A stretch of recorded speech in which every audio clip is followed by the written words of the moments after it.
우리는 특별한 사람이길 원합니다. 매일매일 내 일상 가운데 특별한 일들이 벌어지길 기도합니다. 생일 특별합니다. 결혼기념일 특별하죠. 신혼여행 매우 특별합니다. 젊은 사람들에게 연애한 지 100일 되는 날은 그렇게 특별할 수 없습니다. 그래서 우리는 그 특별한 일상을 우리의 SNS를 통해서 나눕니다. 여행 사진, 친구들과 함께 밥을 먹는 사진, 결혼식 사진, 아기 사진. 소셜 네트워크를 통해서 우리가 일상에서 접하는 친구들의 소식입니다. 우리는 우리의 삶이 한편의 영화처럼 되길 원합니다. 아름다운 드라마의 주인공이고 싶고요. 멋진 영화의 주인공이고 싶은 사람이 우리 사람의 모습인 것 같습니다. 오늘은 부활주일입니다. 예수님께서 부활하셨습니다. 예수 그리스도께서 사망의 권세를 깨고 승리하셨습니다. 나사렛 예수께서 잠자는 자들의 첫 열매가 되셨습니다. 우리의 죽음에 대한 모든 문제는 해결되었습니다. 예수님께서 대속물로 우리를 위해 죽으셨기 때문입니다. 그래서 우리는 살았습니다. 우리는 깨끗하게 되었습니다. 우리는 주님의 보혈의 피로 치유받았습니다. 이것 어찌 감사하지 않을 수 있겠습니까? 그래서 모든 사람에게 부활주일은 특별해야 합니다. 하나님의 아들이 다시 살아나셨다고 북치며 나팔 불며 소리 질러야 합니다. 폭죽을 터뜨리고 기쁨의 찬양을 큰 소리로 부르고 화려한 케이크로 예수님의 부활을 축하해야 된다라고 생각합니다. 사진을 찍어서 여기저기 인터넷에 올려서 많은 사람들이 예수님의 부활을 기념할 수 있도록 해야 할 것 같습니다. 아마도 우리가 생각할 수 있는 부활주일의 평범한 모습일 것 같습니다. 그런데 이게 정말 예수님이 원하는 부활주일의 모습이었을까를 생각해 보았습니다. 저는 우리가 당연하다고 생각하는 모든 것들을 정말 예수님이 그렇게 생각하셨는지 질문하기 시작했습니다.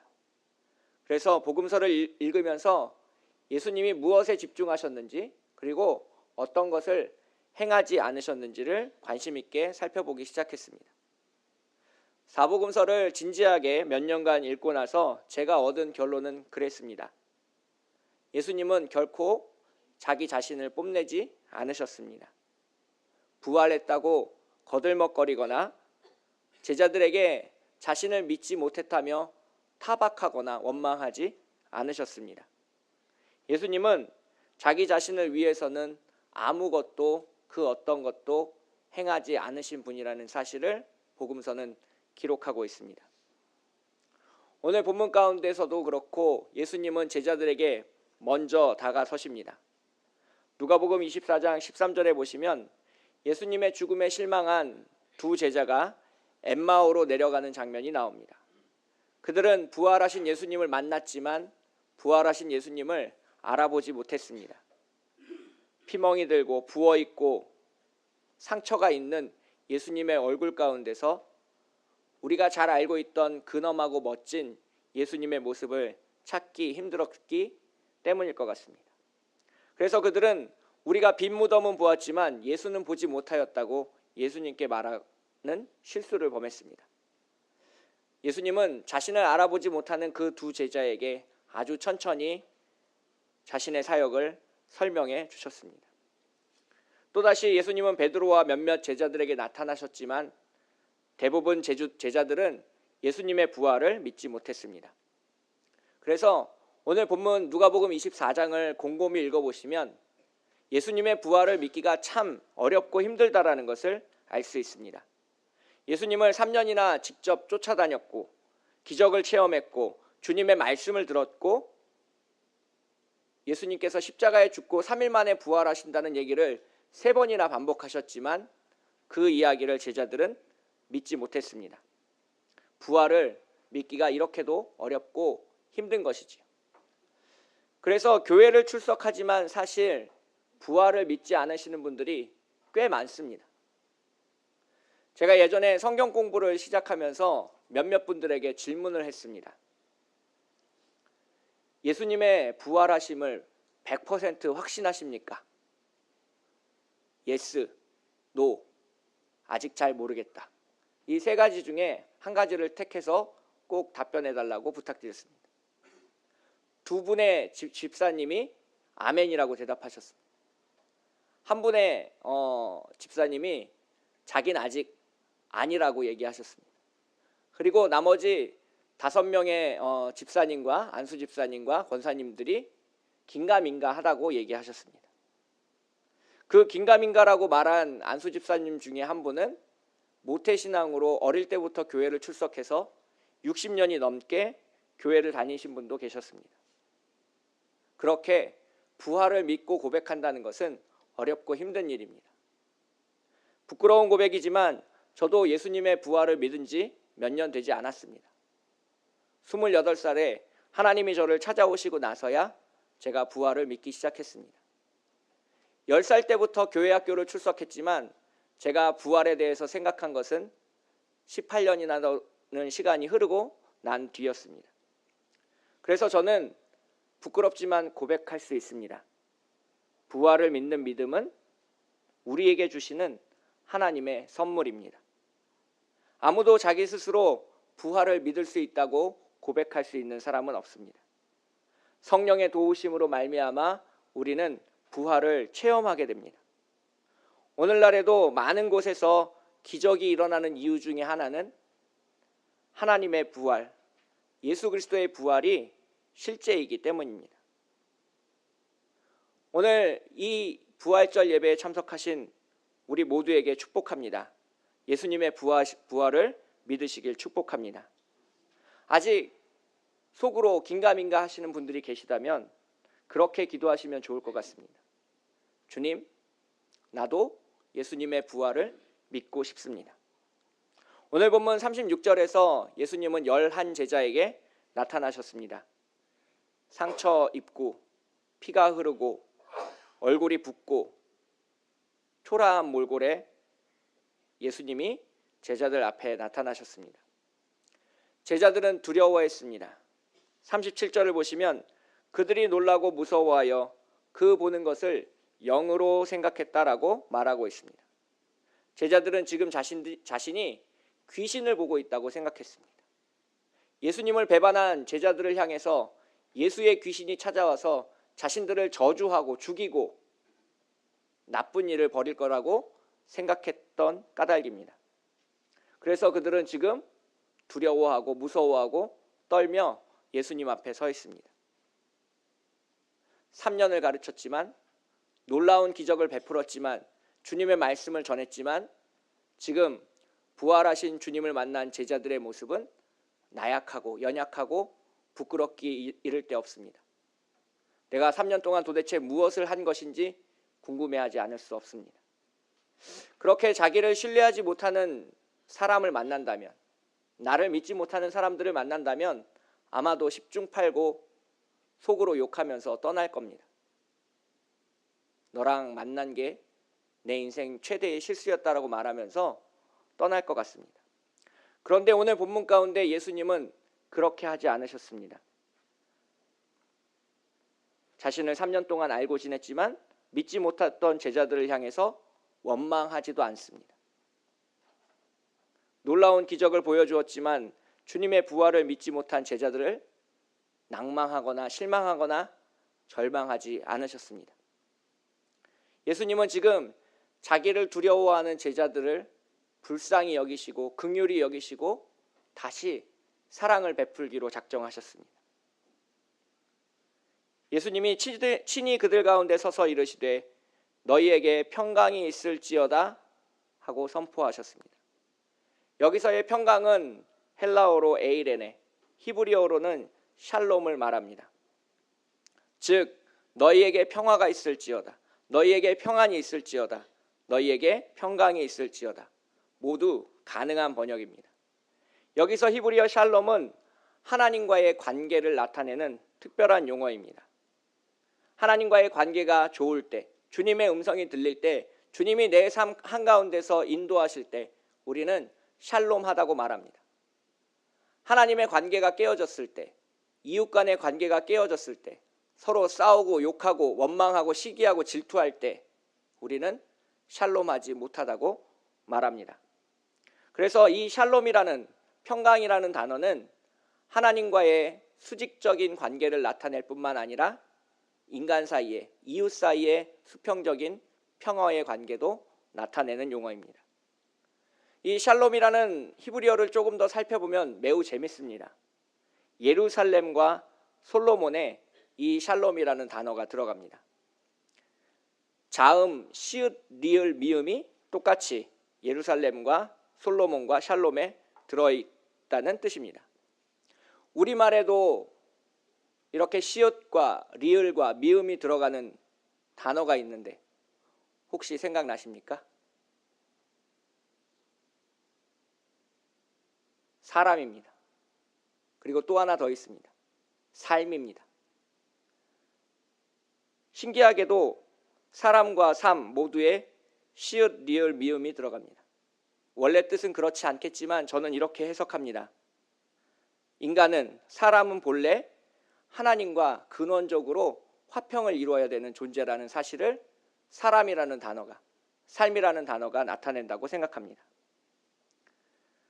공자는 50이 넘으면 지천명이라고 말했습니다. 하늘의 소리를 깨달음으로 내 안에 평화가 임한다고 이야기했습니다. 저는 이것을 기독교적으로 바꿔서 이렇게 얘기합니다. 우리의 존재는 하나님의 목소리를 들음으로써 진정한 평안을 누릴 수 있는 존재라는 겁니다. 그래서 그 평강은 세상이 줄 수 없는 평강이고 내가 만들 수 없는 평강이고 내가 선물로만 누릴 수 있는 평안과 화평이라는 것을 오늘 본문이 보여주고 있습니다. 그래서 오늘 진정 마음속에 평안이 없어서 고민하고 갈등하고 방황하시는 분이 계시다면 하나님의 목소리를 청종하시길 부탁드리겠습니다. 어린아이가 엄마의 목소리를 듣고 나면 울음을 그치듯이 우리의 모든 삶의 문제 때문에 방황하고 고민하고 있다면 하나님의 목소리를 들음으로 모든 문제는 해결될 것이기 때문입니다. 본문 속에서 예수님은 그래서 평강을 명령하셨습니다. 선포하셨습니다. 이것은 참된 평화와 평강이 예수 그리스도로부터 출발한다는 것을 이야기합니다. 부활하신 예수님을 만나야만 우리에게 참된 평화와 평강이 있다라는 것을 이야기하고 있습니다. 부활하신 예수님을 만나지 못했기 때문에 우리는 언제나 두렵고 불안하고 떨리고 걱정하는 삶을 살아가고 있는 겁니다. 교회를 다녀도 불안하고요. 예배를 드려도 걱정되고요. 기도를 꾸준히 해도 믿업지 못합니다. 아직 부활하신 예수님을 만나지 못했기 때문입니다. 오늘 불안하고 걱정하고 해결되지 않는 삶의 문제 때문에 이 예배의 자리에 나오신 분이 있다면 부활하신 예수님께서 평안을 선물로 주시기를 기도합니다. 그분이 우리의 삶에 참 평강과 참 안식이 넘치게 하실 것입니다. 두려워하는 제자들에게 예수님은 평강을 선포하셨지만 그래도 제자들은 예수님을 믿지 못했습니다. 계속 두려워하고 무서워했습니다. 그래서 예수님은 이렇게 말씀하셨습니다. 어찌하여 두려워하며 어찌하여 마음에 의심이 일어나느냐. 내 손과 발을 보고 나인 줄 알라. 또 나를 만져보라. 영은 살과 뼈가 없으되 너희 보는 바와 같이 나는 있느니라. 예수님은 제자들의 믿음을 위해서 자신의 상처난 손과 발을 내어 보이셨습니다. 그리고 몸을 만지도록 허락하셨습니다. 도저히 부활을 믿을 수 없는 사람들을 향해서 자신의 상처난 피가 흐르고 있는 손과 발 그리고 아직 아픈 흔적들을 고스란히 제자들 앞에 다 내어 보이셨다는 겁니다. 저는 이 본문 가운데서 예수님을 따라가는 사람들의 삶의 원형을 보았습니다. 예수님의 삶은 화려하지 않았습니다. 부잣집 아들도 아니었고 대학교를 졸업하지도 않았습니다. 가난했고 많은 동생들로 인해서 어려운 가정 환경에서 태어났습니다. 아버지 요셉이 일찍 돌아가셨기 때문에 장남으로 가정을 지켜야 되는 부담감도 컸을 것입니다. 하지만 예수님은 그러한 삶의 현실을 회피하거나 무시하거나 없는 척하지 않았습니다. 화려한 정장 수트를 빼입고 멋지게 다른 사람들 앞에 보이려고 노력하지 않으셨습니다. 많은 사람들을 기적으로 고치셨지만 그들 앞에 생색을 내거나 돈을 달라고 하거나 대가를 요구하지도 않으셨습니다. 자기 자신을 미라클 메이커로 포장해서 언론에 노출시키거나 다른 사람들이 자기를 알아봐 주기를 요구하지도 않으셨습니다. 지금 부활하신 예수님은 자신을 믿지 못하는 제자들을 향해서 자신의 상처난 몸과 손과 발을 다 내어주셨습니다. 예수님의 사랑은 그런 겁니다. 믿지 못하는 제자들을 향해서 사랑으로 자신의 상처를 다시 내어 보여주고 후벼 파괴하고 그 흐르는 피로 다시 주님을 고백할 수 있도록 인도하는 힘, 그것이 예수 그리스도의 부활의 사랑이라는 겁니다. 그래서 우리가 생각하는 부활과 예수님의 부활은 다릅니다. 우리가 생각하는 부활은 올림픽 금메달처럼 기념할 만한 일이고 축하받을 일이고 놀라운 일일지도 모르겠습니다. 그러나 하나님의 아들 예수 그리스도의 부활은 그렇지 않았습니다. 예수 그리스도에게 부활은 평범한 오늘이었습니다. 아무렇지 않은 일처럼 툭툭 자리를 털고 일어나 제자들과 함께하는 오늘로 돌아가셨습니다. 그리고 자기를 믿지 않는 제자들에게 또 다시 한번 자기 자신을 내어주는 예수 그리스도의 사역의 길로 들어서셨습니다. 저는 목회자로서 부활의 오늘을 사는 법을 예수님께 배웠습니다. 화려하게 목회하고 멋지게 목회하고 싶은 마음이 왜 없겠습니까? 다른 사람들에게 인정받고 싶은 마음이 왜 제 안에 없겠습니까? 오늘 놀라운 기적을 일으켜서 나를 통하여 많은 사람들이 하나님의 영광을 돌리는 모습을 보는 게 얼마나 소망하는 일이겠습니까? 높아지고 인정받고 풍요롭게 오늘을 살아가고 싶은 마음, 목회자인 저도 그 마음은 없을 수 없습니다. 그러나 그것을 지우려고 노력합니다. 왜냐하면 그것은 예수님이 말하는 부활의 삶이 아니기 때문입니다. 그러한 삶은 예수님의 부활과 너무나도 거리가 멀기 때문입니다. 나를 믿지 않는 사람들 가운데 둘러싸여 자신의 상처를 다 까발리고 자기 자신을 온전하게 내어주는 일, 이것이 부활하신 예수님이 우리에게 하신 일입니다. 그 부활하신 예수님을 믿는 제가 여러분 앞에 서서 나의 연약함을, 나의 약함을, 나의 능력 없음을 왜 고백하지 않을 수 없겠습니까? 저는 부활하신 예수님을 만났지만 아직도 흔들리고 두렵고 무서워하고 제 안에 평화가 없습니다. 그렇지만 믿습니다. 이렇게 나약하고 비루한 저에게도 주님은 찾아오셨습니다. 그리고 이렇게 말씀하십니다. 너에게 평안이 있을지어다. 나를 만져보고 나를 믿는 사람이 되어라. 오늘 나약하고 불안하고 흔들리는 삶을 살아가시는 분이 계신다면 부활하신 주님을 찾으십시오. 그 부활하신 주님께서 우리의 마음을 굳세게 하실 것입니다. 마지막으로 예수님은 제자들과 함께 식사를 나누셨습니다. 그들이 너무 기쁨으로 아직도 믿지 못하고 놀랍게 여길 때에 이르시되 여기 무슨 먹을 것이 있느냐 하시니 이에 구운 생선 한 토막을 드리니 받으사 그 앞에서 잡수시더라. 예수님은 십자가에 달려 죽기 전에도 유월절 성만찬 식사를 제자들과 함께 하셨습니다. 그리고 지금 부활하신 다음에도 예수님은 제자들과 함께 식사를 나누십니다. 이것은 매우 깊은 의미를 포함하고 있습니다. 그것은 부활하신 예수님께서 십자가에 달려 돌아가시 전과 똑같은 오늘을 살아가셨다는 겁니다.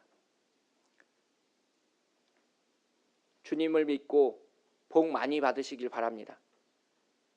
그런데 그 복으로 인해서 내 삶의 환경이 변할 거라고 기대하지는 마십시오. 복음은 나를 변화시키는 힘이지 나의 환경을 변화시키는 능력이 아니기 때문입니다. 예수님은 부활하시고 제자들과 함께 물고기를 잡수셨습니다. 오병이어의 놀라운 기적과 같은 일들은 부활 후에 펼치지 않으셨습니다.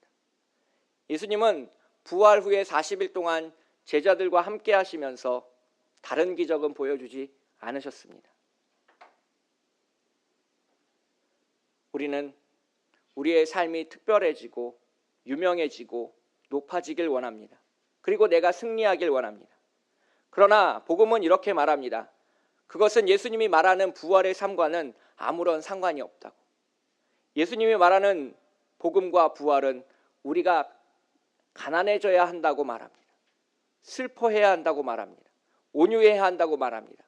그리고 이런 것들은 나를 자랑하는 것과 뽐내는 것과 높이는 것과 내가 승리하는 것과는 아무런 관계가 없습니다. 오늘 누가복음 24장 본문을 통해서 예수님은 우리를 초대하고 계십니다. 부활의 나타나심으로 우리를 초대하고 계십니다. 예수님과 생선 한 토막을 나눠 먹는 삶으로 부르고 계십니다. 예수님 몸에서는 지금 썩은 냄새도 나고 피 냄새도 나고 예수님의 몰골은 엉망입니다. 생선 한 토막으로 12멍이 나눠 먹기에는 너무나도 부족한 식사입니다. 예수님이 살아가신 그 부활의 오늘은 우리가 생각하기엔 믿을 수 없을 정도로 초라하고 평범하고 아무렇지 않은 것 같습니다. 그래서 믿기가 너무너무 힘듭니다.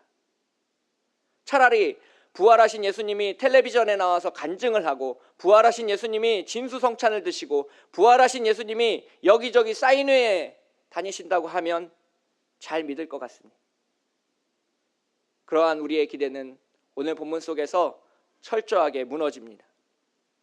예수님은 철저하게 세상 가운데 자기를 숨기시고 오직 제자들에게만 나타나셔서 말씀하셨습니다. 부활하신 예수님을 믿으십니까? 부활하신 예수님이 지금 평범한 일상으로 우리를 초대하고 계십니다. 그 초청장을 받아들이시겠습니까? 부활하신 주님과 함께 애통하며 가난하며 온유하며 목마르며 긍휼을 베풀며 깨끗하며 화평하며 핍박받으며 살아가시겠습니까? 사도행전 4장 12절에서 베드로는 이렇게 말합니다. 다른 이로서는 구원을 받을 수 없나니 천하 사람 중에 구원을 받을 만한 다른 이름을 우리에게 주신 일이 없음이라 하였더라. 저는 여러분에게 감히 이렇게 말하고 싶습니다. 다른 복음 없습니다. 다른 구원 없습니다. 다른 부활 없습니다. 다른 십자가 없습니다. 오직 주님의 십자가 앞에서 철저하게 무너진 사람만이 부활하신 예수님을 만나볼 수 있습니다. 오직 십자가의 고난을 통해서만 부활하신 주님의 영광에 동참할 수 있습니다. 내가 승리하고 내가 기뻐하고 내가 원하는 그런 싸구려 복음은 성경에 없습니다. 오직 예수님이 승리하고 성령이 기뻐하고 하나님이 원하시는 부활만이 있을 뿐입니다. 참빛교회 여러분, 예수님과 함께 승리하십시오. 성령과 더불어 기뻐하십시오. 하나님이 원하는 형상으로 오늘 변화받으십시오. 그리고 부활의 기쁨이 넘치는, 생명이 넘치는 평범한 오늘을 살아가십시오. 이것이 진리입니다. 이것이 진짜 부활입니다. 이것이 참 복음입니다. 이것을 믿으십니까? 함께 기도하겠습니다. 아들을 다시 살리신 하나님 아버지, 예수 그리스도와 함께 우리도 부활하게 하옵소서. 아직 주님의 상처난 몸을 만져보지 못하는 나의 연약함을 불쌍히 여겨 주시옵소서. 주님께서 부활하셔서 제자들과 생선 한 토막을 나누어 먹듯이 우리의 삶도 주님과 함께 평범하고 초라하지만 그러나 부활의 기쁨이 넘치는 오늘을 살게 하옵소서. 주님께서 우리에게 나타나셔서 우리와 함께 거하시길 원합니다. 부활의 식탁에 주님의 임재하셔서 우리에게 영광을 나타내 보여주시옵소서. 부활하신 그러나 자신을 믿지 못하는 제자들에게 다시 한번 몸을 내어 주시는 예수 그리스도의 이름으로 간절히 기도합니다.